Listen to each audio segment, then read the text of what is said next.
Hello friends, तो चलिए हम लोग अपने जावा के कोर्स को आगे बढ़ाते हैं। और अभी तक देखिए हमने यहाँ पर कुछ वीडियोस को अपलोड कर दिया है, 13 वीडियोस को। तो मेक श्योर कि आप ये सारे वीडियोस जरूर देखो। ओके, तो अभी यहाँ तक 13 वीडियोस आ चुके हैं और अपने पिछले कुछ वीडियोस से हम लोग ऑपरेटर्स की बात कर रहे हैं। तो उसी की सीरीज़ में जब हम लोग ऑपरेटर्स पढ़ रहे हैं तो आज हम लोग पढ़ने वाले हैं कि ये रिलेशनल ऑपरेटर किस तरह से काम करते हैं और ये लॉजिकल ऑपरेटर किस तरह से काम करते हैं। ओके, तो ये जो रिलेशनल ऑपरेटर होते हैं बेसिकली कंपैरिजन के लिए यूज होते हैं। अगर मुझे कंपैरिजन करना है ना, जैसे अगर हमारे पास कोई नंबर्स हो तो उनको हम देखेंगे कि वो नंबर एक दूसरे से छोटी हैं, बड़ी हैं, है ना, या इक्वल हैं या नॉट इक्वल हैं। तो हमारे पास यहाँ पर कुछ ऑपरेटर्स हैं, तो इन्हें हम बोल रहे हैं कंपैरिजन ऑपरेटर। कंपैरिजन करने के काम आते हैं। और इक्वालिटी ऑपरेटर जो इक्वल और नॉट इक्वल चेक करने के काम आते हैं। तो इसे हम बोलते हैं इक्वल वाला ऑपरेटर, इसे हम बोलते हैं नॉट इक्वल। ये है हमारा लेस देन, फिर है greater than, less than equal to, greater than equal to, और है इसके बाद इंस्टेंस ऑफ ऑपरेटर। तो इसको हम अपने आगे आने वाले वीडियोज़ में देखेंगे कि इंस्टेंस ऑपरेटर किस तरह से काम करता है। ओके, उसके बाद हम लोग लॉजिकल ऑपरेटर की बात करते हैं। तो इसमें 3 ऑपरेटर हैं, लॉजिकल एंड है, लॉजिकल आर है और लॉजिकल नॉट है। तो यहाँ पर logical and, logical or, logical not भी ये क्या करते हैं, जैसे मान लीजिए आपको कई सारी कंडीशन को चेक करना हो। मान लीजिए कि आप अपने प्रोग्राम में कुछ ऐसा कोड लिख रहे हैं कि किसी 2 कंडीशन के ट्रू होने पर कुछ काम हो, है ना, उन दोनों कंडीशन को आप साथ में चेक कर सकते हो। तो ये जो एंड होता है ये किस तरह से काम करता है, तो ये जो एंड वाला होता है इसके लिए जैसे आपने यहाँ पर कुछ एक्सप्रेशन लिखा है। लेट से आपने लिखा a equal to b and आपने लिखा लेट से c इक्वल टू d। तो ये क्या करेगा, दोनों एक्सप्रेशन को चेक करेगा। अब मेरी बात को बहुत ध्यान से सुनना, दोनों एक्सप्रेशन को चेक करेगा। अगर ये वाला भी ट्रू है और अगर ये वाला भी ट्रू है तब ये ओवरऑल ट्रू मानेगा, है ना। तो एंड, लॉजिकल एंड के केस में क्या होता है, मैं इसको यहाँ पर लिखता हूँ, ये हमारा है। ओके, तो यहाँ पर जो लॉजिकल एंड है इसके केस में क्या होता है कि दोनों साइड के एक्सप्रेशन अगर ट्रू हैं तभी इसका आंसर ओवरऑल ट्रू माना जाएगा। अब अच्छा एक बात बताइए, क्योंकि अगर दोनों ट्रू हैं तभी ये ट्रू माना जाएगा। तो मान लीजिए अगर पहला फॉल्स हो गया, तो अगर पहला ही फॉल्स हो गया तो क्या मुझे दूसरा चेक करने की ज़रूरत है? नहीं है, क्योंकि अगर पहला ही फॉल्स हो गया तो दूसरा अगर ट्रू भी हुआ तो भी तो ओवरऑल इसका आंसर फॉल्स आने वाला है। तो इसलिए याद रखना कि अगर पहला एक्सप्रेशन ही फॉल्स हो गया तो अगर पहला ही फॉल्स हो गया तो फिर दूसरा एक्सप्रेशन इवैल्यूएट नहीं किया जाएगा। इस बात पर मैं जोर दे के बोल रहा हूँ, तो इस बात को समझना कि दूसरा इवैल्यूएट नहीं होगा। अगर पहला ट्रू है तभी दूसरा इवैल्यूएट होगा, है ना। तो इस तरह से ये एंड वाला काम करता है। अब जो ये आर वाला होता है, तो ये जो आर ऑपरेटर होता है, लॉजिकल आर, तो मैं यहाँ पर आर का सिंबल लगा देता हूँ। ये जो लॉजिकल आर होता है क्या करता है, अगर इन दोनों में से एक भी कंडीशन ट्रू है, चाहे ये ट्रू हो ये ट्रू हो, दोनों में से एक भी कंडीशन ट्रू है तो इसका आंसर ट्रू आ जाएगा। अब क्योंकि दोनों में से एक भी अगर ट्रू है तो तब भी इसका आंसर ट्रू आ जाएगा। तो मान लीजिए अगर पहली कंडीशन ट्रू हो गई तो क्या मुझे दूसरे को चेक करने की ज़रूरत है? नहीं है, क्योंकि अगर पहली ट्रू हो गई तो दूसरी ट्रू हो या फॉल्स इसका आंसर तो ट्रू ही आने वाला है। इसलिए यहाँ पर याद रखना कि अगर पहली कंडीशन ट्रू हो गई तो दूसरा वाला ये एक्सप्रेशन इवैल्यूएट नहीं होगा। एंड के केस में क्या था कि अगर पहला फॉल्स हो गया तब दूसरा इवैल्यूएट नहीं होगा, और आर के केस में अगर पहला ट्रू हो गया तब दूसरा इवैल्यूएट नहीं होगा। ओके, इसी तरह से एक हमारे पास क्या है, एक हमारे पास है ये लॉजिकल नॉट। तो नॉट क्या करता है, अपोजिट कर देगा। मान लीजिए आपके पास कोई ट्रू चीज़ें हैं, मान लीजिए आपके पास कोई बूलियन टाइप का वेरिएबल लेट से बी, आपने उसमें क्या रखा है, ट्रू रखा है, आपने उसमें ट्रू रखा है। और आपके पास कोई बूलियन टाइप का एक और वेरिएबल लेट से b1, अगर आपने b1 में नॉट बी रख दिया तो क्या होगा, b में ट्रू है तो नॉट बी उसका क्या हो जाएगा, अपोजिट यानी फॉल्स हो जाएगा। तो b1 में क्या चला जाएगा, फॉल्स चला जाएगा।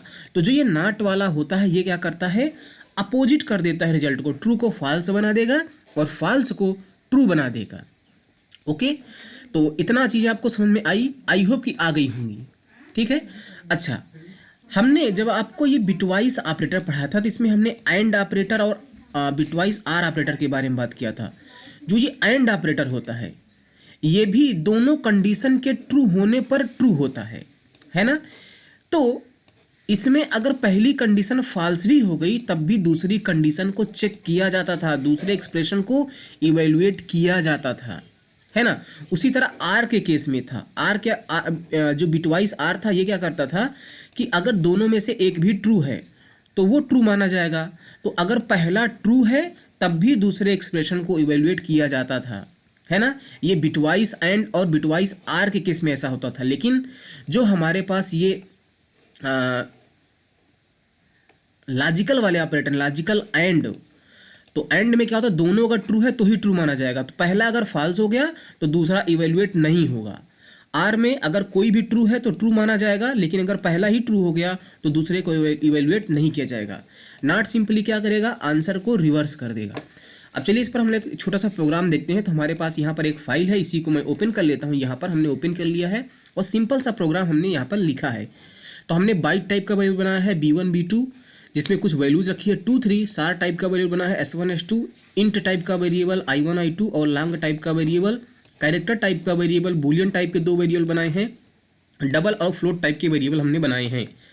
तो अभी जो हमने आपको दिखाया रिलेशनल ऑपरेटर, तो ध्यान रखना ये वाले जो ऑपरेटर्स हैं इनको आप किस किस के साथ में यूज कर सकते हो, किसी भी टाइप के साथ में यूज कर सकते हो। इनको आप नहीं, ऐसा नहीं है। ये जो ऑपरेटर्स यहाँ पर लिखे हैं, तो यहाँ पर देखिए जो ये वाले ऑपरेटर्स ऊपर लिखे हैं, आप इनको उन्हीं टाइप के साथ में यूज कर सकते हो जिनको हम एज अ इंटीजर रिप्रेजेंट कर सकते हैं। एज अ इंटीजर रिप्रेजेंट कर सकते हैं। जैसे हमारे पास जो प्रिमिटिव टाइप है, मैं आपको यहाँ पर दिखाता हूँ। जो बाइट है, क्या हम उसको एज ए इंटीजर रिप्रेजेंट कर सकते हैं? हाँ यार, जो ये बाइट है, शार्ट है, इंट है, लॉन्ग है, कैरेक्टर हैं, इनको हम एज अ इंटीजर रिप्रेजेंट कर सकते हैं। जो डबल और फ्लोट है इनको हम एज अ इंटीजर रिप्रेजेंट कर सकते हैं। तो इसका मतलब जो ये वाले ऑपरेटर्स यहाँ पर हैं, ये वाले ऑपरेटर कंपैरिजन ऑपरेटर हैं, इनको हम इन डेटा टाइप के साथ में यूज कर सकते हैं, लेकिन हम उनको बूलियन वाले डेटा टाइप के साथ में यूज नहीं कर सकते। क्यों? क्योंकि हम बूलियन को इंटीजर के रूप में रिप्रेजेंट नहीं कर सकते, ओके। और ना ही हम ऑब्जेक्ट के साथ में यूज कर सकते हैं। जैसे अगर आपको थोड़ा सा भी क्लास और ऑब्जेक्ट का कॉन्सेप्ट याद हो, तो जैसे हमारे पास यहाँ पर एक है क्लास एग्जाम्पल, तो हम इसका ऑब्जेक्ट बना सकते हैं। तो अगर हम इसका 2 ऑब्जेक्ट बनाएं, लेट से O1 और O2, तो अगर हम लिखें O1 ग्रेटर देन O2 तो ये काम नहीं करेगा। तो ये वाले जो ऑपरेटर्स हैं कंपैरिजन ऑपरेटर, यहाँ पर इनको हम लोग किस किस के साथ में यूज नहीं कर सकते, ना तो हम बूलियन टाइप के साथ में यूज कर सकते हैं और ना ही ऑब्जेक्ट टाइप के साथ में यूज कर सकते हैं, ओके। इसके बाद जो यहाँ पर हमने नीचे लिखा इक्वालिटी, इनको हम किसी भी टाइप के साथ में यूज कर सकते हैं, चाहे वो प्रिमिटिव टाइप हो या non primitive type. Non primitive type से मेरा मतलब है कि हमारे पास कोई ऑब्जेक्ट, हम क्लास का ऑब्जेक्ट बनाएं, है ना। तो इतनी चीज़ें और आपको समझ में आई। अब हमने सिंपल सा यहाँ पर देखिए कुछ लिखा है system dot out dot printer b1 greater than b2। तो b1 की वैल्यू 2 है, b2 की वैल्यू 3 है, तो क्या ये ट्रू है? नहीं, ये फॉल्स है, क्योंकि b1 की वैल्यू लेस देन है ना। और फिर दूसरे का आंसर बताइए, s1 लेस देन s2, ये गलत है क्योंकि s1 की वैल्यू। और उसके बाद क्या है, उसके बाद हमने लिखा है i1 greater than equal to i2। तो यहाँ पर आप i1 i2 की वैल्यू देखिए, दोनों बराबर हैं, तो हमने लिखा है ग्रेटर देन इक्वल टू। इसका मतलब होता है कि अगर i1 ग्रेटर देन है तो भी ट्रू है और इक्वल टू है तो भी ट्रू है। तो i1 और i2 यहाँ पर बराबर है तो ये ट्रू है, तो इसका आंसर क्या आ जाएगा? ट्रू आ जाएगा। फिर हमने यहाँ पर लिखा है L1 less than L2। Okay, i1 की वैल्यू यहाँ पर है तो i1 ग्रेटर देन i2, ये बिल्कुल सही है। i1 i2 से बड़ा है तो ये ट्रू हो जाएगा। उसके बाद हमने लिखा है कि L1 less than L2, less than equal to लगाया है, तो अब दोनों बराबर हैं तो वो इक्वल है, तो भी यहाँ पर क्या आ जाएगा? ट्रू आ जाएगा। अब ये सिंपल सी टर्मिनोलॉजी है जो आपको समझना है। फिर हमने लिखा है D1 ग्रेटर देन D2, ये डबल के लिए है। D1 ग्रेटर देन D2 क्या सही है? बिल्कुल सही है, क्योंकि उसकी वैल्यू बड़ी है, तो हमने लिखा D1 ग्रेटर देन D2, ये बिल्कुल सही है। फिर हमने लिखा F1 not equal to F2। F1 और F2 क्या आपस में बराबर नहीं है? नहीं, वो बराबर हैं, तो यहाँ पर क्या आएगा? फॉल्स आ जाएगा। फिर हमने लिखा है C1 इक्वल टू C2। ये इक्वल टू ऑपरेटर का हमने लगाया, इक्वल टू दोनों बराबर हैं क्या, C1 और C2 बराबर हैं, नहीं बराबर हैं, तो वो क्या आ जाएगा, फॉल्स आ जाएगा, है ना। और फिर हमने यहाँ पर फाइनली लास्ट में क्या लिखा है, bool 1 not equal to bool 2, bool 1 की वैल्यू ट्रू है, bool 2 की वैल्यू फॉल्स है, तो नॉट इक्वल टू है, तो इसका मतलब वो दोनों बराबर नहीं है, तो यहाँ पर ट्रू आ जाएगा, है ना। अब मैं सिंपली क्या करता हूँ, मैं जहाँ पर ये प्रोग्राम लिखा है यहाँ पर मैं अपने CMD को ओपन कर लेता हूँ और इसको मैं थोड़ा सा छोटा कर लेता हूँ और सिंपली मैं क्या करूँगा, मैं इस प्रोग्राम को रन कर दूंगा। तो रन करने के लिए मैं लिखूँगा जावा सी, सॉरी कंपाइल कर देंगे पहले और उसके बाद हम लोग क्या करेंगे, जावा और क्लास का नाम लिख देंगे सिंपली। और हमने यहाँ पर देखिए तो क्या आ रहा है, false false true true true, तो false false true true true, false false false false और नीचे क्या आ रहा है, ट्रू, तो ये ट्रू, तो ये हमारा परफेक्टली सब कुछ वैलिड है। तो इस तरह से ये रिलेशनल ऑपरेटर जो भी होते हैं कंपैरिजन और इक्वल टू वाले काम करते हैं, है ना। अभी हमने बताया कि जो ये वाले ऑपरेटर्स हैं कंपैरिजन वाले, उनको हम लोग बूलियन टाइप के साथ में यूज़ नहीं कर सकते। मान लीजिए मैं उनको बूलियन टाइप के साथ में यूज़ करूँ, तो ये bool 1 है, bool 2 है, तो मैं यहाँ पर लिखता हूँ ग्रेटर देन, तो क्या ये काम करेगा, नहीं करेगा, है ना। यहाँ पर नॉट इक्वल टू था, देखिए जो ये वाले ऑपरेटर्स हैं इक्वल और नॉट इक्वल, इनको हम किसी भी टाइप के साथ में यूज़ कर सकते हैं, वो चाहे बूलियन हो या ऑब्जेक्ट हो या कोई भी प्रिमिटिव टाइप हो, लेकिन इन वालों को हम लोग बूलियन के साथ में और ऑब्जेक्ट के साथ में यूज़ नहीं कर सकते। तो यहाँ पर हमने क्या यूज़ किया, बूलियन के साथ में यूज़ किया, तो ये हमें एरर देने वाला है। तो फिर से जैसे ही मैं अपने प्रोग्राम को कंपाइल करूंगा तो वहाँ वो बताएगा, एरर देगा। देखिए एरर दे रहा है, मैं इसको बड़ा कर लेता हूँ, क्या कह रहा है, बैड ऑपरेंड टाइप्स, कह रहा है कि जो आपका ऑपरेंड टाइप है वो खराब है, बैड है, for binary operator greater than. और क्या कह रहा है कि जो फर्स्ट टाइप है वो भी बूलियन है, जो सेकंड टाइप है वो भी बूलियन है। तो इस तरह से वो एरर आपको दे देगा, इसका मतलब आप यहाँ पर यूज़ नहीं कर सकते। इसी तरह से अगर मैं ऑब्जेक्ट बनाऊँ तो मैं यहाँ पर ऑब्जेक्ट बना लेता हूँ इम्प्लाई क्लास का। तो खैर अभी मैं ऑब्जेक्ट चलिए नहीं बनाता हूँ क्योंकि मैंने आपको पढ़ाया नहीं है, तो आगे थोड़ा हम बात करेंगे उस पर, ओके। अब हम लोग आ जाते हैं यहाँ पर, मैं इसको हटा देता हूँ सब कुछ। अब हम लोग आ जाते हैं लॉजिकल ऑपरेटर की बात करते हैं। जो ये लॉजिकल ऑपरेटर एंड ऑपरेटर की हम लोग बात कर लेते हैं। तो हम लोगों ने क्या कहा था कि इसमें दो एक्सप्रेशन होंगे, है ना। जैसे मैं यहाँ पर लिखता हूँ B1 equal to B2 and मैं लिखता हूँ B1 not equal to B2, इस तरह से हमने लिखा। तो अब आप इसका आंसर बताइए क्या आएगा, B1 इक्वल टू B2, क्या B1 B2 के बराबर है, नहीं है। इसका मतलब पहला ही फॉल्स हो गया, और पहला फॉल्स हो गया तो दूसरा इवेलुएट नहीं होगा। तो इसका आंसर क्या आने वाला है, फॉल्स आने वाला है ना। देखिए यहाँ पर क्या प्रिंट हो रहा है, फॉल्स प्रिंट हो रहा है। अब यहाँ पर मैं एक काम कर लेता हूँ, मैं B2++ कर देता हूँ। ध्यान से देखना मेरी बात को, ओके। मैं कहना क्या चाह रहा हूँ, जो मैं बोल रहा था कि दूसरा वाला एक्सप्रेशन इवेलुएट नहीं होगा, तो उसकी अब आप यहाँ पर पावर समझिए। मैं एक काम करता हूँ, मैं यहाँ पर ना B2 की वैल्यू को प्रिंट करता हूँ। हमने B2 के साथ में प्लस ऑपरेटर यानी कि इंक्रीमेंट ऑपरेटर को यूज़ किया है, तो अगर ये वाला एक्सप्रेशन इवेलुएट होगा तो B2 की वैल्यू डेफिनेटली यहाँ से इंक्रीमेंट हो जाएगी। तो B2 की वैल्यू अभी 3 थी, तो फिर यहाँ पर 4 प्रिंट होनी चाहिए, है ना। तो मैं देखिए मैं यहाँ पर रन करता हूँ, पहले मैंने इसको कंपाइल कर लिया और कंपाइल के बाद हमने रन कर दिया। तो देखिए फॉल्स प्रिंट हो रहा है और 3 प्रिंट हो रहा है। B2 की वैल्यू 3 और 3 ही यहाँ पर प्रिंट हो रही है। इसका मतलब डेफिनेटली ये वाला एक्सप्रेशन इवेलुएट नहीं हुआ है ना। चलिए मैं पहले वाले एक्सप्रेशन को ट्रू बना देता हूँ। तो ट्रू बनाने के लिए मैं सिंपली यहाँ पर नॉट कर देता हूँ। तो B1 is not equal to B2, तो ये ट्रू हो गया। और अगर ये ट्रू हो गया तो फिर ये वाला एक्सप्रेशन भी इवेलुएट होगा। और अगर ये वाला इवेलुएट हुआ तो पहले B1 is not equal to B2, ये भी ट्रू है क्योंकि सेम कंडीशन है। और उसके बाद B2 में क्या हो जाएगा, इंक्रीमेंट हो जाएगा, है ना। और अगर B2 में इंक्रीमेंट हो गया तो क्या वैल्यू प्रिंट होना चाहिए, ट्रू और 4 प्रिंट होना चाहिए। तो ट्रू क्यों, क्योंकि ये दोनों वाले ऑपरेंड का जो आंसर है वो ट्रू है। और B2 की वैल्यू 4 क्यों, क्योंकि यहाँ से ये बढ़ जाएगा, है ना। तो यही चीज़ें मैं आपको बता रहा था, पहले नहीं बढ़ी थी अभी बढ़ गई है। इसलिए मैं बार बार बोल रहा था कि ये वाला एक्सप्रेशन इवेलुएट नहीं होता है अगर पहली कंडीशन फॉल्स हो गई तो। अब अगर मैं इस टाइम पर रन करूं तो B1 इक्वल टू B2 ये फॉल्स हो गया, तो ये इवेलुएट नहीं होगा, तो B2 की वैल्यू नहीं बढ़ेगी, है ना। ये देखो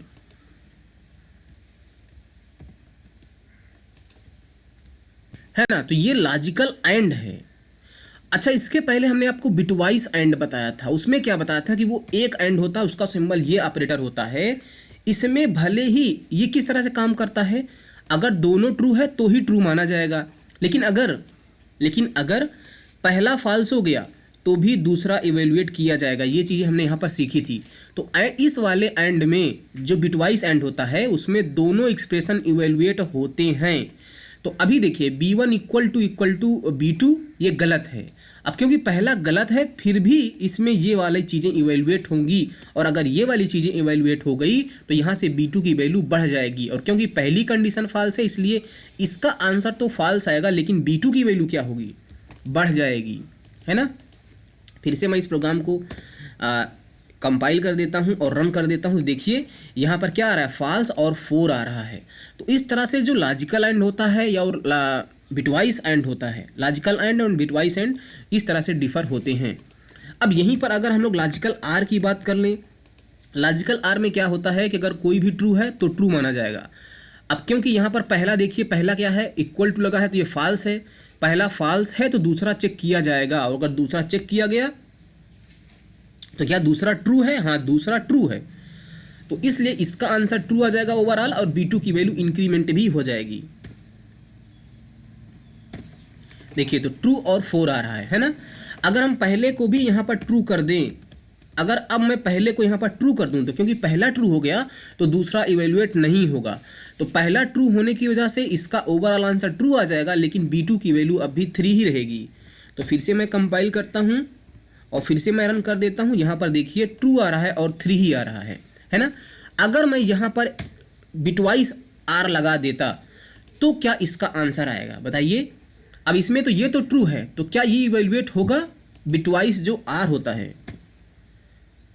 यहाँ पर आप देख सकते हो, पिछली बार भी मैंने बताया था कि इसमें क्या होता है, दोनों इवेल्युएट होते हैं। तो ये भी ट्रू है, फिर ये भी इवेल्युएट होगा, ये भी ट्रू है, और B2 की वैल्यू बढ़ जाएगी, इसलिए ट्रू और 4 आ रहा है ना। तो आई होप कि आपको ये सारी चीज़ें समझ में आई होंगी। अगर मैं यहाँ पर इक्वल टू लगा दूँ तो क्या आंसर आएगा, बताइए। तो B1 is not equal to B2, ये ट्रू हो गया। तो R है तो अगर एक भी ट्रू है तो ट्रू माना जाएगा, लेकिन ये बिटवाइज R है तो ये वाला भी एक्सप्रेशन चलेगा। तो क्योंकि ये ट्रू है लेकिन ये फॉल्स है तो ओवरऑल ट्रू हो जाएगा, लेकिन B2 की वैल्यू इंक्रीमेंट हो जाएगी। ये देखिए ट्रू और 4 आ रहा है ना। अब आई होप कि आपको ये सारी चीज़ें क्लियर हो गई होंगी कि मैं क्यों बोल रहा था कि दूसरा इवैल्यूएट होता है या नहीं होता है। ओके, तो यार यही है हमारा सब कुछ। तो अभी हमारे पास हमने लॉजिकल एंड भी पढ़ लिया अच्छे से, रिलेशन भी पढ़ लिया अच्छे से, बिटवाइज भी अच्छे से कर लिया, ऊपर के हमने सारे कर लिए हैं। अभी हमें पढ़ना है, अभी हमें टर्नरी करना है और असाइनमेंट करना है। तो आपको अपने अगले वीडियो में मिलता हूँ। Thank you.